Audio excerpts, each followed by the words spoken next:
Question 25. We're told that a boat sails starting from point X, then it goes to point Y, and then afterwards it goes to point Z.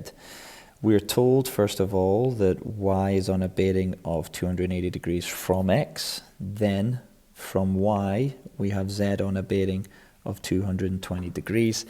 We are given the two distances going from X to Y and Y to Z. And then we're being asked to find the bearing that connects Z from X. Now, there's no diagram for this question, and we're going to have to make one to have a better understanding of what's going on here, and therefore a better understanding of what it is we have to do to answer this question. So I'm going to start off by marking our point X, which is where we're beginning on the diagram. We have this bearing of 280 degrees, which means we must have a north line starting from point X. So I'm going to draw that in. Bearing of 280 degrees from X is going to be just more than 3/4 of the way around. It's going to be just north of west, if you think of it from that point of view. So the line I'm going to draw that's going to connect X to Y is that one there. If I want to make this diagram as accurate looking as possible, then at least the answers I get later have got more of a chance of being right. At least the angles, it's easier to take care of. So we have that north line going from point Y. I can also add the 3.5 kilometers from X to Y while I'm at it. That gives me an idea about how long to make the next line, because the next line has to be bigger. So from point Y, we're looking for a bearing of 220 degrees, just writing this in. 220 degrees is going to give me an angle roughly to about here. And then from there, I'm going to draw a line that's longer than 3.5. Let's say roughly this. I'm happy with saying that that's 6 kilometers. And that will take me to point Z, which also has a north line that I'm going to draw in also. We then have a third line that technically connects Z and X, and we're going to need that because the question itself is asking us to work out the bearing of Z from X, which means we're being asked to figure out the size of this angle here in orange. Now straight away, it makes sense to me that given that pink angle 280 and that orange angle is the one that we're going to be looking for, just to maybe make the color coding better here, I'll highlight that. Then figuring out this angle here in red is going to be very useful, because if I can figure that out and take it away from 280, we're basically going to be there. So 280 minus whatever that red angle is going to give us the orange angle which we need for our bearing to answer the question. Now, when you've got questions like this where you've got bearings and distances, you're going to be using trigonometry. You're going to need to use either the sine rule or the cosine rule, or both, depending on how complex the question is.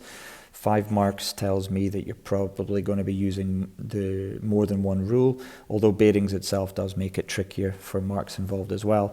And where you can start just now is add more angles to the picture. So we're looking for the orange one here, obviously. I've added the 280 and the 220 in terms of the bearings, but there are a few other angles that I can add to this diagram straight away. One of them is this angle here, 360 minus that 220 bearing we drew gives us 140, which means I can put 140 in like so. I can also put this angle in, which will be 40, because 180 minus 40 gives us 140. That's because these are co-interior angles where you have two north lines. What else can we add? We know that this angle here is 280, which means that we can figure out this angle here by taking 280 away from 360, which will give us 80 degrees. So that there is 80. And then from that, we can then get, running out of colors here, this angle. Because co-interior again, these two angles contained are going to add up to 180. So 180 minus 80 will give us 100. So this blue angle here will be 100. And finally, and this is the current kind of key part here, is that you start to figure out some angles that you can using the north lines, using your knowledge of parallel lines, and eventually you stumble across an angle within the triangle itself. So this here is going to be that pink 220, subtract that blue 100, which is going to give us 120 degrees. And that's the part where I'm going to take a little time out and redraw this triangle separately so that I can add all of the information that we're going to need for our trigonometry part. So we have our 6 kilometers here, we have our 3.5 kilometers, and we now have this 120. As soon as you have 3 pieces of information as far as angles and sides are concerned in a triangle, you can then get everything else that you need in this triangle. And of course the end game is to figure out what this red angle is to then take away from 280 to get our answer.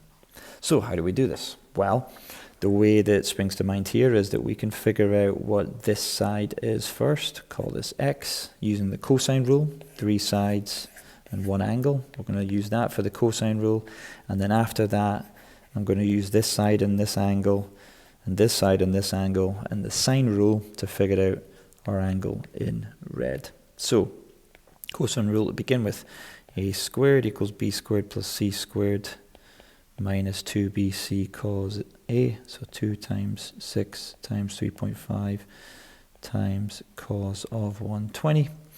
We can type all of that into the calculator in one go, do the square root of all of that, and eek, I need to type this into the calculator, so we end up with,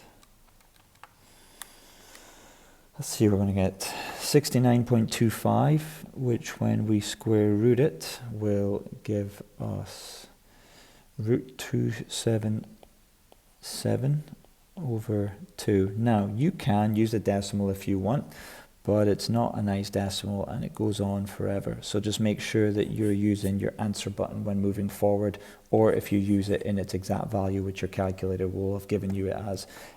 Just make sure you're using the answer button or the exact value moving forward. So that is our value x. Let me just make that curvy so it actually matches.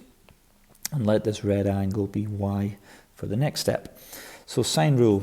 We're going to put these two together, we're going to put these two together. Because of the fact that we're looking for an angle, I'm going to write the sine rule upside down. So we'll have sine y over 6 equals sine of 120 over x, which we now know as being root 277 over 2. Or use your answer button there. To get sine y on its own, I would multiply both sides by 6.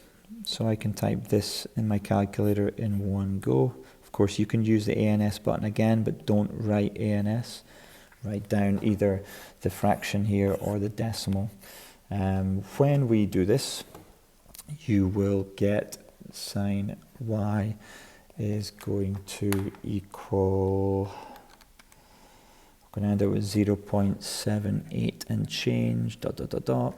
We're then going to do inverse sine of that in order to figure out what y is. So inverse sine of 0.78 and change is going to give me an angle of 38.6 and change.